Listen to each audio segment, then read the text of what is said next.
As the world looks like it's beginning to reopen, most of the population that live in areas that the restrictions are easing are taking a big sigh of relief. This feeling being of course natural after the world pretty much was under a 2-month lockdown where everyone was forced to stay inside and not socialize. And even if you wanted to break the rules, there wasn't even a place to go. The world's so gripped with fear that even your loved ones don't feel safe around you. Some of our family members don't even want you to visit because they're scared you have the virus. With the world like this, people are so anxious for things to get back to normal. So as things seem to loosen up, the majority is ready to hop right on it and quickly get back into society, hoping for normalcy again and willing to deal with the few changes that have been implemented in order for them to live the life that they once knew. When this pandemic started and they started this mandatory quarantine, I didn't fare well with it at first. And it's weird because my family and I have been social distancing from the world for many years before the coronavirus ever happened, for many different reasons. I've always expected a worldwide problem to affect the world population, but I never expected it to happen in this way. For me personally, it was one thing to be forced inside because you can physically see your threat, but to be forced inside because the governments, who have lied so many times to us before, have required us to stay home and away from everyone, it really bothered me. But I had to sit back and try to analyze what was happening and what is truly going on. I've sat back in prayer and asked Father to really help me clearly discern the times. This is a very dangerous time to live in, and I'm not saying this because of the virus.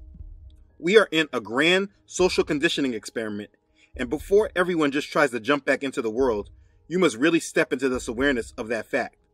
Because if you are engaging in this world solely by trusting your governmental leaders, the news media, and celebrities, you are being herded into a new mental mindset that is leading you in a path that is heading straight off a cliff. Before you head back out into society, I want to provide you with some perspectives that I believe that you should have as you try to navigate your life. Let's begin. So, why did I say social conditioning experiment? What exactly is that? Social conditioning is a sociological process of training individuals in a society to respond in a manner generally approved by the society in general and peer groups within society. So, it's just getting people in a society to respond and act in a certain way. They keep telling us that the world is changing, and as time goes on, they continuously show us the ways in which this change is happening.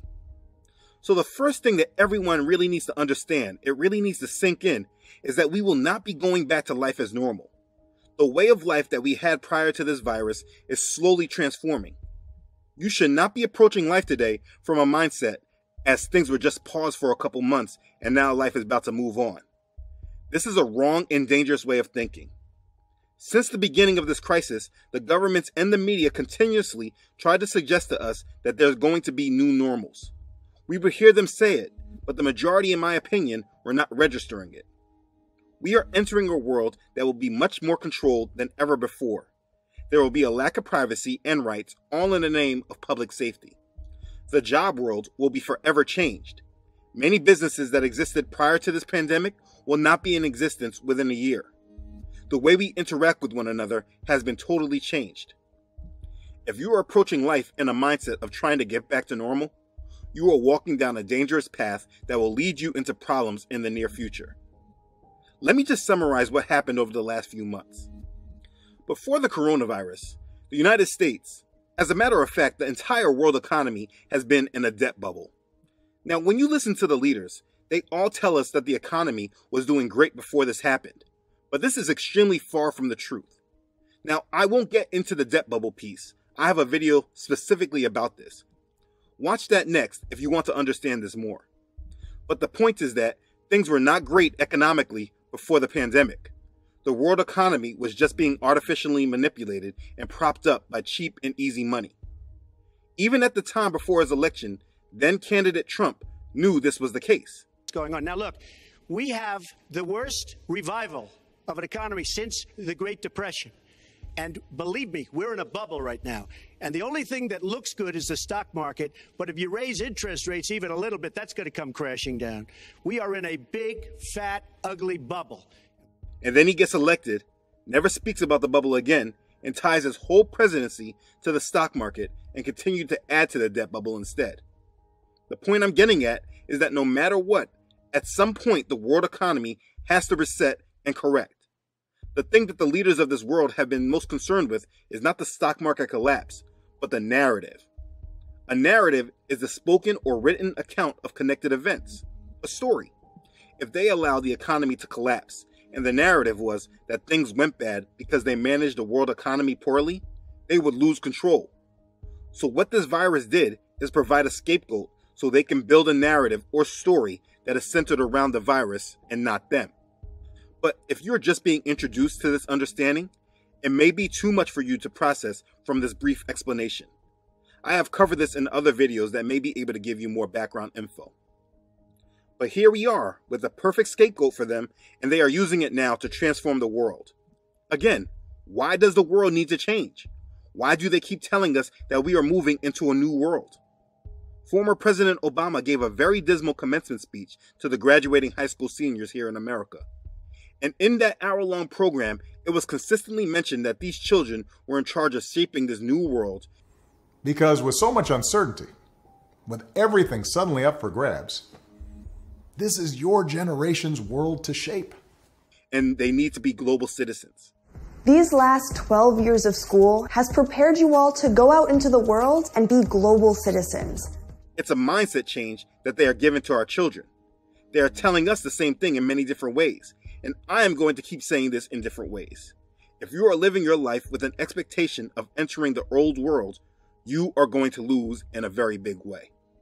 Now, a major point you need to understand is that there will be a brief quarter of a resemblance of what appears to be our old world, just with a few twists. We are entering the summertime, and it's a given that we shouldn't be worrying about the flu or a virus like the flu, which is how they presented COVID-19 to us from the beginning. We normally do not worry about catching the flu during the summer months, so they are allowing us to re-enter society over the summer, but they are not totally allowing us to let go of the changes that they have put in place, because they do not want to allow us to totally put our guard down. So they are reopening, but they want us to keep some of the safeguards they started us out with. For example, Disney World is starting to phase in their reopening, so they want us to wear face coverings. They have social distancing requirements and temperature checks, but they also give a very stark warning of not blaming them if the virus is transmitted in any of their areas. But they want us wearing our mask in the summertime, when the risk of catching the flu is tremendously reduced. Not to say it doesn't happen, but how many people really catch the flu in the summer? The point I'm making is that it's just conditioning. It's all about keeping us in fear and placing controls on us. We are all being conditioned to understand that in order to be a part of the system, there will be conditions that we must adhere to.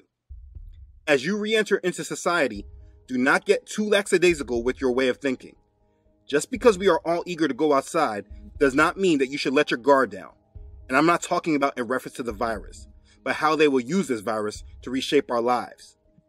Think about all the potential situations and risks that are able to totally disrupt our lives more than they ever have been disrupted before. Think about the rights and controls we are currently giving away without choice.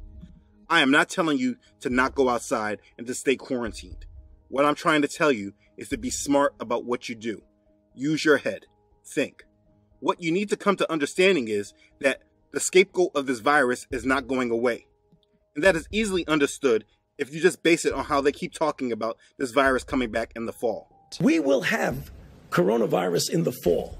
I am convinced of that. They keep alluding to a resurgence in China, and they are warning us that we run a big risk when flu season comes. This virus is coming back, and what that therefore means is that you should not be allowing your mind to get lazy and comfortable. We have a tendency to put our guards down and forget major risk when the situation seems to calm down. Do not do this. I do not know how to stress enough that the world will be forever changed, and they will use this virus as a catalyst for the change. We have not seen the transformation yet, so you should assume that the worst has yet to come. When thinking back on history and what we are told about the Spanish flu, in March of 1918, the virus emerged, and by April and May, it spread like wildfire through England, France, Spain, and Italy. Then we see reported cases of Spanish flu dropping off over the summer of 1918. And then there was hope at the beginning of August that the virus had run its course. But that earlier period was just a calm before the storm. And in late August of 1918, a mutated strain of the Spanish flu virus had emerged that was way more deadlier than the first wave. From September through November of 1918, the death rate from the Spanish flu skyrocketed. In the United States alone, 195,000 Americans died from the Spanish flu in just the month of October. The virus infected 500 million people worldwide and killed an estimated 20 to 50 million victims. Now, I'm not saying that this is what's going to happen, but I'm saying I would be ready for it and not moving with the mindset of clear skies ahead. Like this Washington Post article alludes, this virus is coming back, and there will be more restrictions and safeguards in place than we saw during the first wave. What we went through over the past few months is just a sneak preview of what is to come. Everyone should be in preparation mode, and just because there are many people that reject the usage of common sense and desire to live in ignorance more than reality, it does not mean that you should do so. You should understand some of the things that have come in place and understand how it will be implemented in your life in the near future. You should definitely understand the contact tracing applications that are being set up with our mobile devices.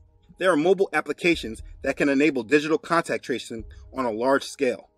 South Korea, Singapore, Australia, and of course China have already implemented this. Britain is right now working on the implementation of this in their country. Tech giants Apple and Google have pledged to work together to bring this contact tracing ability to the masses around the world. Here's a press release from Apple put out April 10th of this year, 2020. Across the world, governments and health authorities are working together to find solutions to the COVID-19 pandemic, to protect people and get society back up and running. Software developers are contributing by crafting technical tools to help combat the virus and save lives. In the spirit of collaboration, Google and Apple are announcing a joint effort to enable the use of Bluetooth technology to help governments and health agencies reduce the spread of the virus, with user privacy and security central to the design. Since COVID-19 can be transmitted through close proximity to affected individuals, public health officials have identified contact tracing as a valuable tool to help contain its spread. A number of leading public health authorities, universities, and NGOs around the world have been doing important work to develop opt-in contact tracing technology.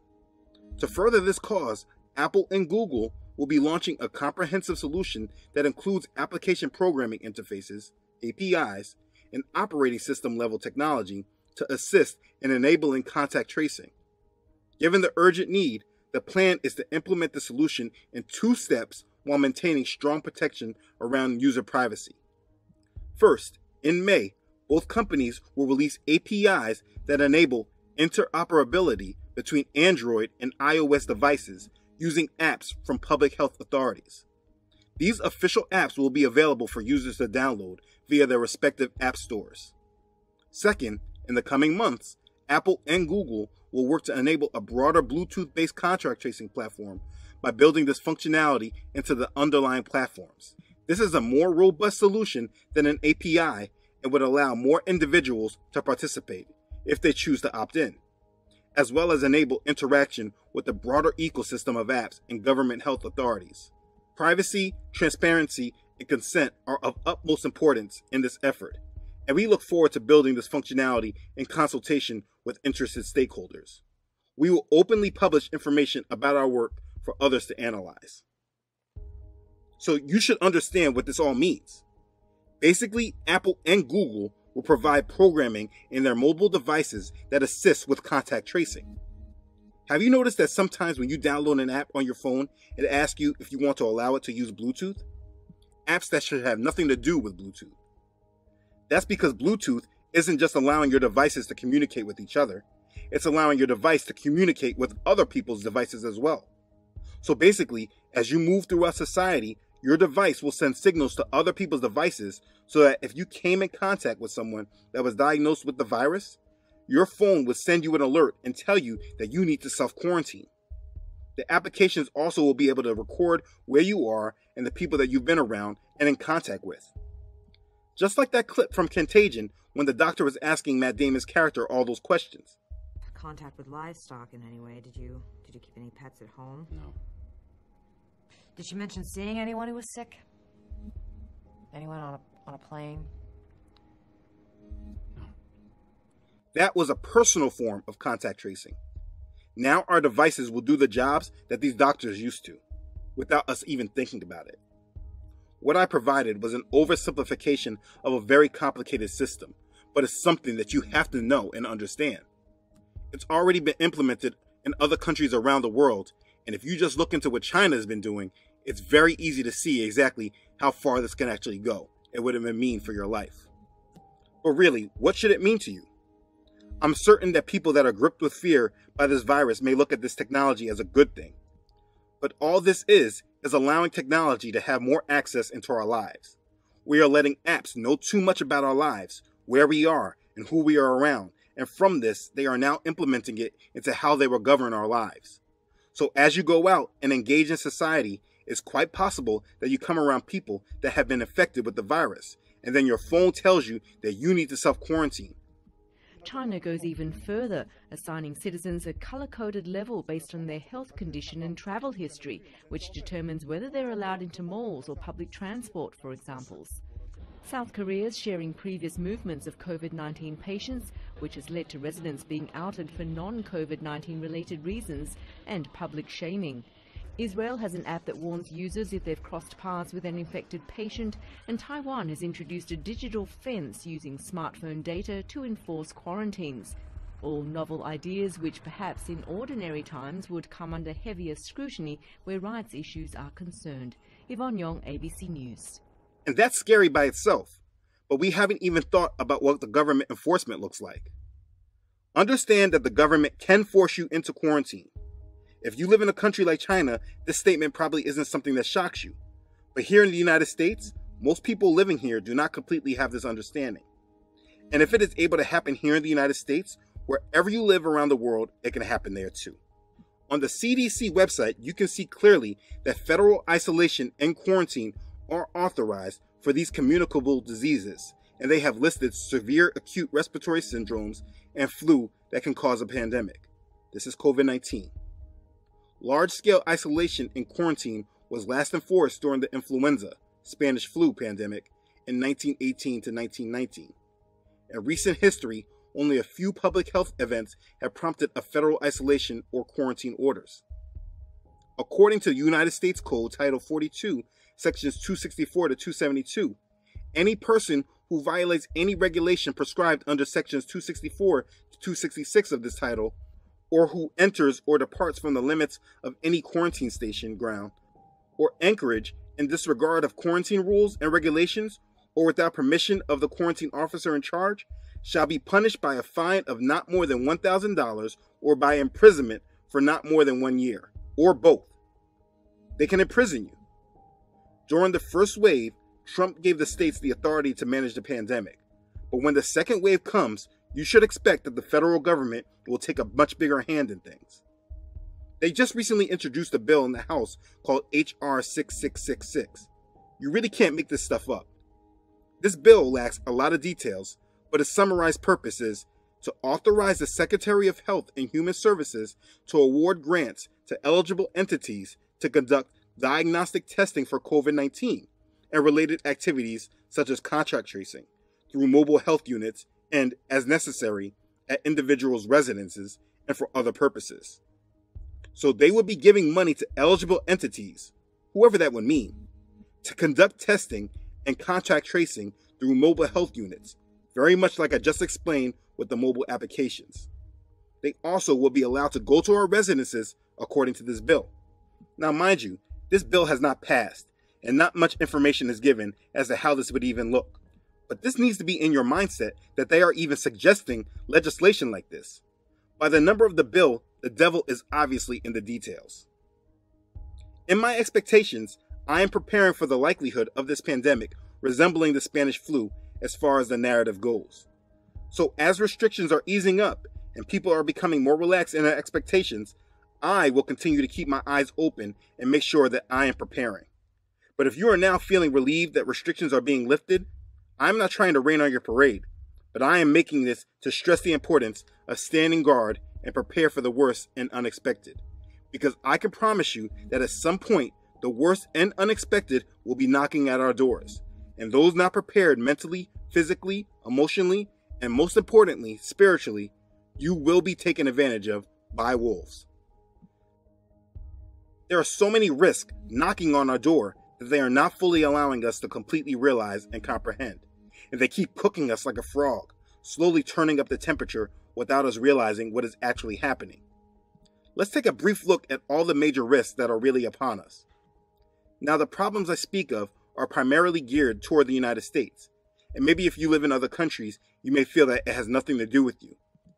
But wherever you live in this world, you should be paying attention to what is happening in the United States, because it will affect you. So let's have a look at many of the major worldwide risks. Well, we already just spoke about the second wave of COVID-19 in the fall, and you should do your own research on what everyone is saying would happen if the second wave came on and we had to go in lockdown again. Don't ever let the second wave come out of your mind.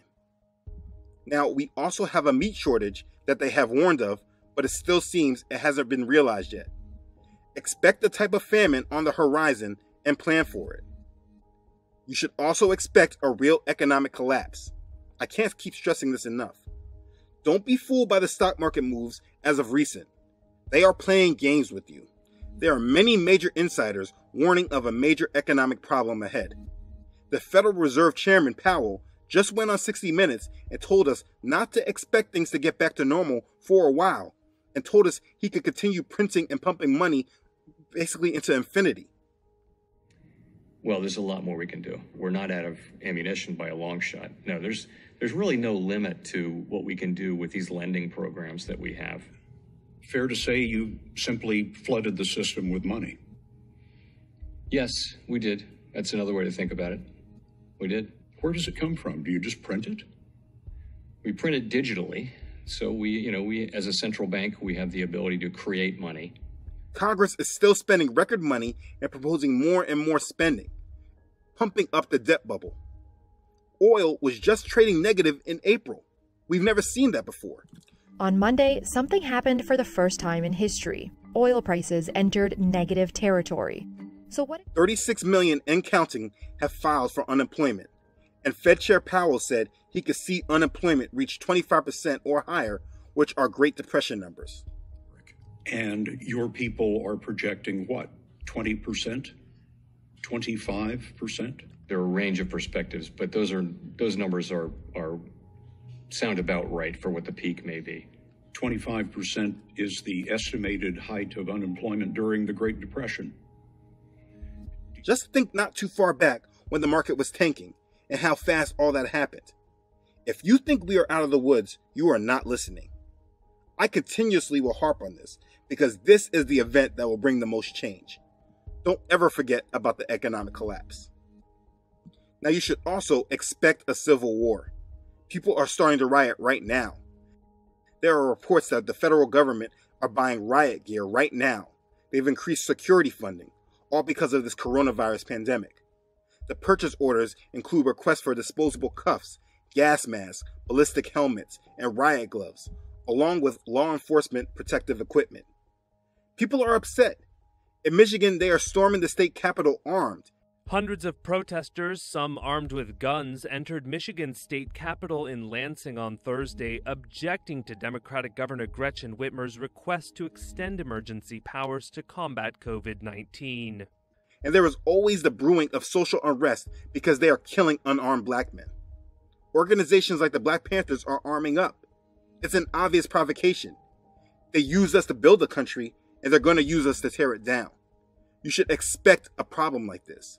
Also, include in your understanding that Trump has said that he will mobilize the military to distribute the vaccine whenever it is ready. How do you think that will be received? He wants to mobilize the military to give a vaccine? What do you really think is happening?